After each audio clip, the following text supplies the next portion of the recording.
ದಕ್ಷಿಣ ಕನ್ನಡ ಜಿಲ್ಲಾ ಯುವ ಕಾಂಗ್ರೆಸ್ ಅಧ್ಯಕ್ಷರಾದ ಮಿಥುನ್ ರೈ ಅವರ ಹುಟ್ಟುಹಬ್ಬದ ಪ್ರಯುಕ್ತ ಮುಲ್ಕಿ ನಗರ ಪಂಚಾಯತ್ನ ಸಮುದಾಯ ಭವನದಲ್ಲಿ ಮುಲ್ಕಿ ಬ್ಲಾಕ್ ಕಾಂಗ್ರೆಸ್ ಮತ್ತು ಯುವ ಕಾಂಗ್ರೆಸ್ ಸಾರಥ್ಯದಲ್ಲಿ ಪೌರ ಕಾರ್ಮಿಕರೊಂದಿಗೆ ಕೇಕ್ ಕತ್ತರಿಸಿ ಸಹಭೋಜನವನ್ನು ನಡೆಸಲಾಯಿತು. ಕಾರ್ಯಕ್ರಮದಲ್ಲಿ ಮಾಜಿ ಸಚಿವರಾದ ಕೆ ಅಭಯಚಂದ್ರ ಜೈನ್, ಮುಲ್ಕಿ ಬ್ಲಾಕ್ ಕಾಂಗ್ರೆಸ್ ಅಧ್ಯಕ್ಷ Dhananjaya Mattu, KPCC coordinator H Vasanth Bernard, ಜಿಲ್ಲಾ ಮಹಿಳಾ ಕಾಂಗ್ರೆಸ್ ಅಧ್ಯಕ್ಷೆ ಶಾರ್ಲೆಟ್ ಪಿಂಟೋ, ಜಿಲ್ಲಾ ಯುವ ಕಾಂಗ್ರೆಸ್ ಪ್ರಧಾನ ಕಾರ್ಯದರ್ಶಿ ಪ್ರಸಾದ್ ಮಲ್ಲಿ ಮೊದಲಾದವರು ಭಾಗವಹಿಸಿದರು.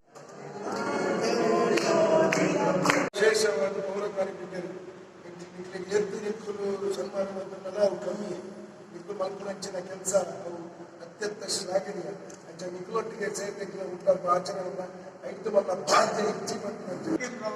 ಬ್ಲಾಕ್ ಕಾಂಗ್ರೆಸ್ ಅಧ್ಯಕ್ಷರಾದ ಮತ್ತೂರವರು, ಶಾಲೆಟ್ ಪಿಂಟೋರವರು, ವಸಂತ್ ಬರ್ನಾಡ್ರವರು, ಪಂಚಾಯತ್ನ ಎಲ್ಲ ನಮ್ಮ ಕಾರ್ಮಿಕರು ಒಳ್ಳೆಯ ಕೆಲಸ ಮಾಡಿದ್ದಾರೆ. ಅವರನ್ನು ಗೌರವಿಸಬೇಕು, ಅವರಿಗೆ ಒಂದು ಒಳ್ಳೆಯ ಊಟವನ್ನು ಹಾಕಬೇಕು ಎಂಬ ದೃಷ್ಟಿಯಿಂದ ಇಲ್ಲ ಯುವ ಕಾಂಗ್ರೆಸ್ ಅಧ್ಯಕ್ಷರಾದ ಮಿಥುನ್ ರೈ ಅವರ ಇವತ್ತು ನಾಯಕತ್ವ